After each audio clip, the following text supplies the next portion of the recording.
Hello students, welcome to my channel, your channel Puneet sir की पाठशाला। और आज हम हमारे उसी लेक्चर को क्लास 9 के आगे बढ़ाने वाले हैं, जो कि होगा क्लास 9 का chapter number 13 surface area and volume की एक्सरसाइज 13.2 का श्री गणेश। तो बिना देरी किए इस लेक्चर को शुरू करते हैं। तो मेरे प्यारे बच्चों, आज हम बात करने जा रहे हैं हमारी इस एक्सरसाइज जो कि है एक्सरसाइज 13.2। इसके पहले हम लोगों ने इस चैप्टर की 13.1 समाप्त कर दी थी। जिसने नहीं देखा है, पहले प्लेलिस्ट में वो पूरी की पूरी एक्सरसाइज देख के आ जाओ, ताकि आपको क्यूबॉइड और क्यूब के बारे में समझ में आ जाए। तो अब शुरू करने जा रहे हैं हम सिलेंडर का काम, जो कि हमारा होगा सबसे पहला सवाल।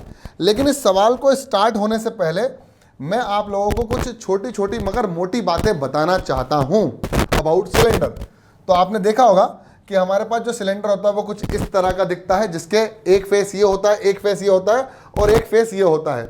इन दोनों फेसेस को हम बोलते हैं एरिया ऑफ द बेस, जो कि सर्कुलर फेस होते हैं। तो ये कुछ ऐसा दिखता है, ये वाला और ये वाला, ऊपर वाला और नीचे वाला दोनों बराबर होते हैं। हम इस चैप्टर में राइट सर्कुलर सिलेंडर पढ़ने जा रहे हैं। अगर आपको थोड़ा सा शोर आ रहा होगा तो उसके लिए माफ़ कीजिएगा, थोड़ा सा प्रॉब्लम हो रहा है, बाहर थोड़ा शोर हो रहा है, लेकिन मुझे वीडियो बनाना ही है ना। और इसके बाद एक होता है कर्व्ड सरफेस एरिया। जो कर्व्ड सरफेस एरिया इसको काटते हैं ना, अब जब यहाँ से इसको काटेंगे तो ये जो निकलेगा वो बाहर जो निकलेगा हमको निकलेगा रेक्टेंगल। तो ऐसे हम इसके एरिया को डिवाइड करते हैं। और वॉल्यूम तो आपको पता ही है, area of base into height, area of base into height, ये होता है वॉल्यूम। ठीक है। तो अगर इसके एरिया की बात करें, टोटल एरिया की बात करें, तो ये होता है pi r square plus pi r square. और बेटा ये होता है 2 पाई आर, ये होता है 2 पाई आर, और इसको हम बोलते हैं एच, क्योंकि ये हाइट ऑफ द सिलेंडर है। जब जैसे ना मान लो ये हमारे पास कागज है, तो अगर मैं इसको ऐसे मोड़ के बनाऊं तो क्या बन जाएगा? सिलेंडर बन जाएगा। बोलो हाँ। तो ये हो गया सिलेंडर। इसके आगे वाला हिस्सा पाई आर स्क्वायर, इसके पीछे वाला पाई आर स्क्वायर, और ये हो गया सिलेंडर, है ना। ये curved surface area. Curved surface area निकालना है तो मेरे को बीच में से काटना पड़ेगा। तो जब मैंने काटा तो मुझे क्या मिला? रेक्टेंगल। ये होगा 2 पाई आर। क्यों? क्योंकि सर्कमफ्रेंस ऑफ सर्कल होता है, ये होता है 2 पाई आर। तो ये लेंथ क्या हो जाएगी? 2 पाई आर। ये लेंथ हो जाएगी 2 पाई आर, और ये तो हाइट होती है, तो ब्रेथ क्या हो जाएगी? हाइट। ऐसे ये रेक्टेंगल बनेगा। समझ में आ गया? समझ में आ गया। ठीक है। तो ये हो जाएगा, इसका एरिया हो जाएगा 2 पाई आर एच, जिसको हम बोलते हैं curved surface area. 2 pi r H मतलब लेंथ इंटू ब्रेथ। इसका हो जाएगा पाई आर स्क्वायर, इसका भी हो जाएगा पाई आर स्क्वायर, है ना। इसका भी हो जाएगा पाई आर, ये हो जाएगा 2 पाई आर, इसका हो जाएगा पाई आर। ठीक है, पाई आर स्क्वायर।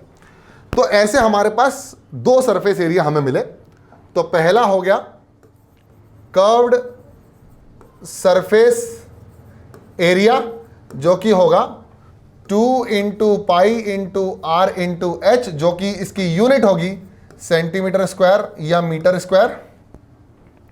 और एक होगा टोटल सरफेस एरिया, एक होगा टोटल सरफेस एरिया, जो कि होगा इसके साथ, कर्व्ड के साथ दोनों वाले एरिया को प्लस कर दो तो हो जाता है pi r square plus pi r square plus 2 pi r h.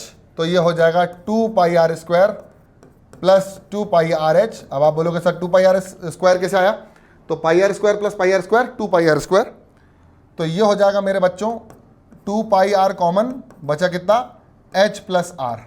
तो ये हो जाएगा हमारे पास टोटल सरफेस एरिया, जो कि अगेन आएगा सेंटीमीटर स्क्वायर और मीटर स्क्वायर। तो ये थी इस लेक्चर से छोटी छोटी मगर मोटी बातें जुड़ी हुई। अब हम शुरू करते हैं हमारा क्वेश्चन नंबर 1। क्वेश्चन नंबर 1 बहुत आसान सवाल है, बिल्कुल ध्यान से समझ लीजिए, पढ़िए पहले तो क्वेश्चन है कि अगर the curved surface area of a right circular cylinder. Right circular cylinder क्या होता है बच्चों? तो राइट सर्कुलर सिलेंडर वो सिलेंडर होता है जिसकी हाइट और रेडियस, दोनों हाइट और दोनों रेडियस परपेंडिकुलर हो म्यूचुअली, मतलब इन दोनों के बीच का एंगल कितना हो? 90 डिग्री हो, तो उसको हम क्या बोलते हैं? Right circular cylinder. Of height 14 centimetre is 88 centimetre square. यहां पर से 88 सेंटीमीटर स्क्वायर होना था। Find the diameter of the base of the cylinder, मतलब हमको डायमीटर निकालना है, अल्टीमेटली हमको रेडियस निकालना है। तो कर्व्ड सरफेस एरिया दिया है, तो what is curved surface area which is given? Curved surface area कितना होता है मेरे प्यारे बच्चों? वो होता है, वैसे तो 2 पाई आर एच होता है, लेकिन यहां दिया हुआ है 88 सेंटीमीटर स्क्वायर इस पर्टिकुलर सिलेंडर का। हाइट कितना दे रखा है मेरे प्यारे बच्चों? हाइट दे रखा है 14 सेंटीमीटर। अब आपसे पूछ लिया रेडियस, एक्चुअली रेडियस नहीं पूछा आपसे, डायमीटर पूछा है, लेकिन अल्टीमेटली रेडियस निकालना ही पड़ेगा, तो रेडियस निकाल लेते हैं। तो radius will be equal to diameter divided by 2, या diameter will be equal to 2 times of radius. तो curved surface area is equal to 88। Curved surface area का formula 2 pi r h is equal to 88। Now we have to put the value of pi which is 22/7 दिया हुआ है, हमको बोला assume pi is equal to 22/7 not 3.14। तो रख दो यहाँ पर 2 into 22/7 into r into h की वैल्यू कितनी रखी है 14 विल बी इक्वल टू 88।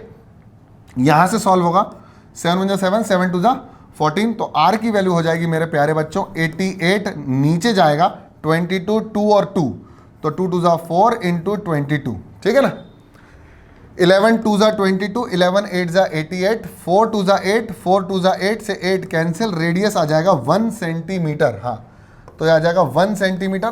तो मेरे प्यारे बच्चों डायमीटर कितना हो जाएगा, तो diameter will be equal to 2 times of radius which will be 2 into 1, यानी आएगा 2 1 2 सेंटीमीटर स्क्वायर, ठीक है। तो ये सवाल बहुत आसान तरीके से सॉल्व हो गया।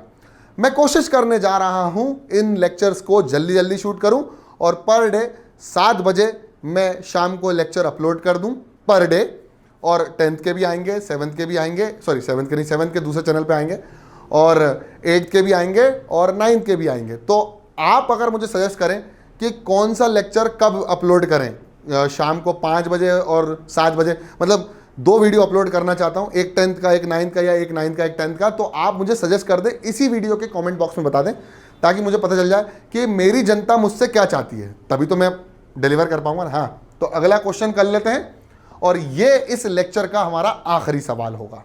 इसके बाद हम दूसरा लेक्चर बनाएंगे, चिंता मत करो। छोटे छोटे वीडियोस में हम काम कर रहे हैं ताकि आपकी पढ़ाई भी ज़्यादा इफेक्ट ना हो। जैसे कोई चैप्टर दूसरा पढ़ रहा है और उसको ये वाला वीडियो दिख गया, तो वो 30 मिनट ना बैठ के 5-10 मिनट में ये एक सवाल कर ले, ताकि उसका ये सवाल भी क्लियर हो जाए और वो जो चैप्टर पढ़ रहा था उससे भी प्रॉब्लम ना हो। इसलिए मैंने सोचा कि छोटे छोटे वीडियोज़ बनाएंगे। It is required to make a closed cylindrical tank of height 1 meter and base diameter is 140 centimetre.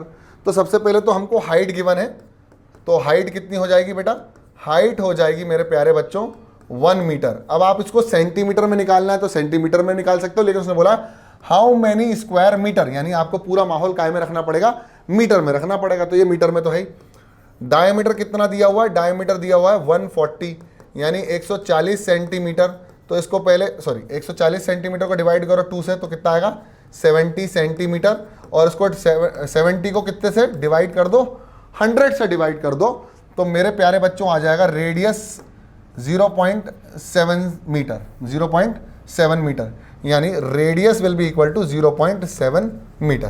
तो यहां पर हमारे पास रेडियस आ गया, हाइट आ गया। अब वो क्या बोल रहा है, एक मेटल शीट का सिलेंडर बनाना है जो कि क्लोज होगा। क्लोज का मतलब होता है ऊपर से भी बंद और नीचे से भी बंद, ठीक है। तो कुछ इस तरह का होगा, तो ये ऐसा क्लोज्ड है ना, ये बंद है और यहां से भी बंद है, और कर्व्ड सरफेस एरिया से तो बंद ही है। तो कितनी शीट का रिक्वायरमेंट होगा, पाई की वैल्यू कितनी लेनी, 22/7, बहुत ईजी है, हमको टोटल सरफेस एरिया निकालना पड़ेगा। तो TSA that is total surface area will be equal to 2 pi r, और ये हो जाएगा H plus r, 2 into 22/7 into radius 0.7 into height हो जाएगी 1 प्लस 0.7, ठीक है। तो ये जाएगी 1.7, ये पॉइंट हटेगा और एक जीरो लग जाएगा, 7 से 7 कैंसिल हो जाएगा, तो आ जाएगा 2 इंटू 22 इंटू 1.7 डिवाइडेड बाई 10। अब बस आपको कुछ नहीं करना है, आपको इन तीनों को मल्टीप्लाई करना है और एक जीरो को खसकाना है। 10 से डिवाइड करना आसान होता है, तो कुछ मत करो, 44 हो गया, और उसको 1.7 से मल्टीप्लाई कर दो, तो 1.7 will be multiplied. 7 4 28, carry over 2, 7 4 28 plus 2 30, 4 1 4, 4 1 4, answer आएगा 847, और एक के बाद पॉइंट, यानी 74.8, तो हो जाएगा 74.8 अपॉन 10, आंसर आएगा 7.48 मीटर स्क्वायर की हमको शीट की आवश्यकता होगी, जो इसको हर तरफ से ढक देगी। मतलब टोटल सरफेस एरिया क्लोज का मतलब होता है सभी जगह से ढकना, नहीं तो बोलते हैं ओपन टैंक। कभी कभी आता है open tank, cylindrical open tank, तो ऊपर से हटा दो, बाकी सबका जोड़ दो, तो 1πr² रिमूव करना होता है टोटल सरफेस एरिया में से। तो ये रहा क्वेश्चन। हमको क्या पूछा था उसने, कितना शीट लगेगा, हमने बता दिया। डायमीटर को हमने रेडियस में कन्वर्ट कर लिया। एक बार और क्रॉस चेक कर लेना चाहिए सवाल को, मेरे ख्याल से ये आंसर सही है।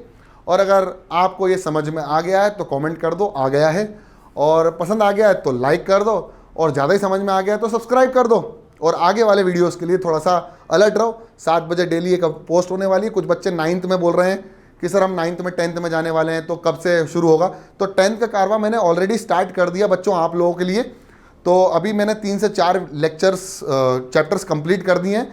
जैसे जैसे हमारी क्लासेस आगे बढ़ेंगी मैं डेफिनेटली पूरे की पूरी क्लासेस कंप्लीट करूँगा कोर्स में, ठीक है। तो आई होप आपको लेक्चर समझ में आया। लेक्चर समझ में आया तो पसंद आया तो लाइक कर दो, चैनल में नए तो सब्सक्राइब कर दो, वो लाल वाला बटन है उसको दबा दो, ठीक है, उसको ग्रे कर दो।